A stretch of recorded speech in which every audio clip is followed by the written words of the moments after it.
दोस्तों, आज के हमारे इस वीडियो में हम आपके लिए करवा चौथ व्रत की संपूर्ण कथा लेकर आए हैं। बहुत समय पहले की बात है। किसी साहूकार के 7 बेटे थे और उनकी एक बहन करवा थी।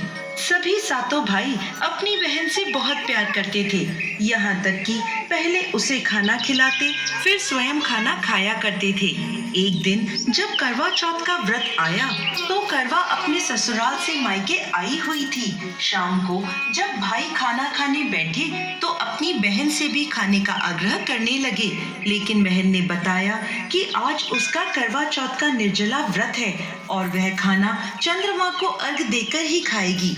अपनी बहन को भूख प्यास से व्याकुल देख सबसे छोटे भाई ने पहाड़ी पर जाकर एक दीपक जला दिया और उसे चलने की ओट में रख दिया। वापस आकर अपनी बहन से कहने लगा, बहन, चांद निकल गया है, तुम अर्घ देकर खाना खा लो। करवा भागी भागी अपनी भाभीियों के पास गई और कहने लगी, भाभी चलो, चांद निकल गया, अर्घ देकर खाना खाते हैं। भाभियां सारी बात जानती थी। वो बोली, बाईसा, अभी आपका चांद निकला है, आप अर्घ देकर खाना खा लो, हमारा चांद निकलने में अभी समय है। करवा भोली भाली भाभियों की ये बात नहीं समझ पाई और चांद को अर्घ देकर खाना खाने बैठ गई।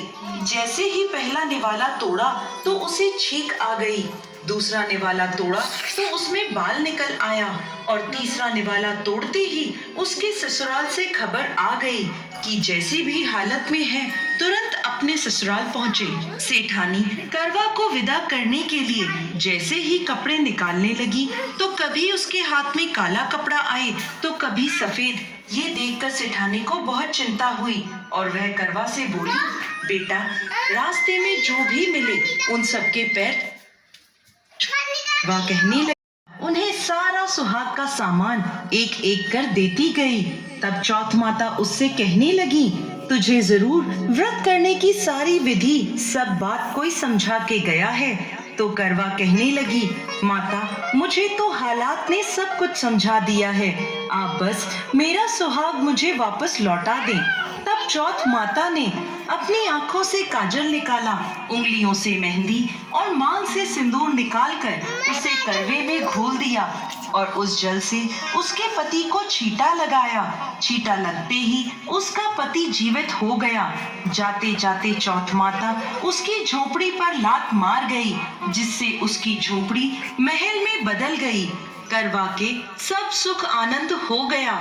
शाम को जब छोटी ननद भाभी के लिए खाना लेकर आई तो देखती है कि भाभी की झोपड़ी तो कहीं है ही नहीं, उसकी जगह एक बड़ा सा महल खड़ा है। उधर करवा खिड़की में बैठी छोटी ननद के आने की प्रतीक्षा कर रही थी। छोटी ननद को आता देख करवा दौड़ी दौड़ी उसके पास गई और कहने लगी, देखो बाईसा, आपका भाई जीवित हो गया, घर जाओ और माता जी से कहो कि गाजे बाजे के साथ हमें लेने आए। छोटी ननद दौड़ी दौड़ी माँ के पास गई और कहने लगी, माँ, भाई जीवित हो गया। माँ कहने लगी, अब तक तो वो भाभी ही थी, अब तेरा भी उसके साथ साथ दिमाग खराब हो गया है। तो वह बोली, नहीं नहीं माँ, मैंने अपनी आंखों से देखा है, भाई जीवित हो गया है। ये सुन माँ और बेटी दोनों गाजे बाजे के साथ अपने बेटे और बहू के पास पहुँचे। बेटे को जीवित देख सास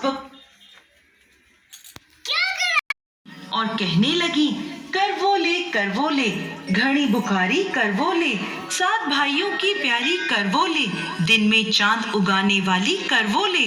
तब उसने उनके पैर पकड़ लिए और बोली, माँ, मेरा सुहाग मुझे वापस लौटाओ। ये सुन चौथ माता बोली, अरे तू तो बहुत भूखी है, 7 भाइयों की प्यारी है, तुझे सुहाग का क्या काम। तो करवा कहने लगी, नहीं माता, मुझसे बहुत बड़ा पाप हो गया, मेरे सुहाग को मुझे वापस लौटा दो माता। मैं आपके पैर तब तक नहीं छोड़ूंगी जब तक आप मेरा सुहाग मुझे वापस नहीं लौटाती। यह सुनकर चौथ माता ने करवा से एक एक कर सुहाग का सारा सामान मांगा और करवा उन्हें सारा सुहाग का सामान एक एक कर देती गई। तब चौथ माता उससे कहने लगी, तुझे जरूर व्रत करने की सारी विधि सब बात कोई समझा के गया है, तो करवा कहने लगी, माता मुझे तो हालात ने सब कुछ समझा दिया है, आप बस मेरा सुहाग मुझे वापस लौटा दें। तब चौथ माता ने अपनी आंखों से काजल निकाला, उंगलियों से मेहंदी और मांग से सिंदूर निकालकर उसे करवे में घोल दिया और उस जल से उसके पति को छींटा लगाया। छींटा लगते ही उसका पति जीवित हो गया। जाते जाते चौथ माता उसकी झोपड़ी पर लात मार गई, जिससे उसकी झोपड़ी महल में बदल गई। करवा के सब सुख आनंद हो गया। शाम को जब छोटी ननद भाभी के लिए खाना लेकर आई तो देखती है कि भाभी की झोपड़ी तो कहीं है ही नहीं, उसकी जगह एक बड़ा सा महल खड़ा है। उधर करवा खिड़की में बैठी छोटी ननद के आने की प्रतीक्षा कर रही थी। छोटी ननद को आता देख करवा दौड़ी दौड़ी उसके पास गई और कहने लगी, देखो बाईसा, आपका भाई जीवित हो गया। घर जाओ और माता जी से कहो कि गाजे बाजे के साथ हमें लेने आए। छोटी ननद दौड़ी दौड़ी माँ के पास गई और कहने लगी, माँ भाई जीवित हो गया। माँ कहने लगी, अब तक तो वो भाभी ही थी, अब तेरा भी उसके साथ साथ दिमाग खराब हो गया है। तो वह बोली, नहीं नहीं माँ, मैंने अपनी आंखों से देखा है, भाई जीवित हो गया है। ये सुन माँ और बेटी दोनों गाजे बाजे के साथ अपने बेटे और बहू के पास पहुँचे। बेटे को जीवित देख सास बहू के पैर छूने लगी और बहू सास के पैर छूने लगी और कहने लगी, माताजी देखो आपका बेटा जीवित हो गया। तो सास बोली, बहू मेरा बेटा नहीं, तेरा पति जीवित हो गया। मैंने तो साल भर पहले ही इसका अंतिम संस्कार कर दिया था। ये तो तेरे भाग्य से वापस आया है। हे चौथ माता, जैसी पहले साहूकार की बेटी के साथ करी वैसे किसी के साथ मत करना, और बाद में जैसे करवा के पति को लंबी आयु दी वैसे ही इस कथा को कहने वाले, सुनने वाले और हुंकारा भरने वाले सब पर कृपा करना। जय चौथ माता। बस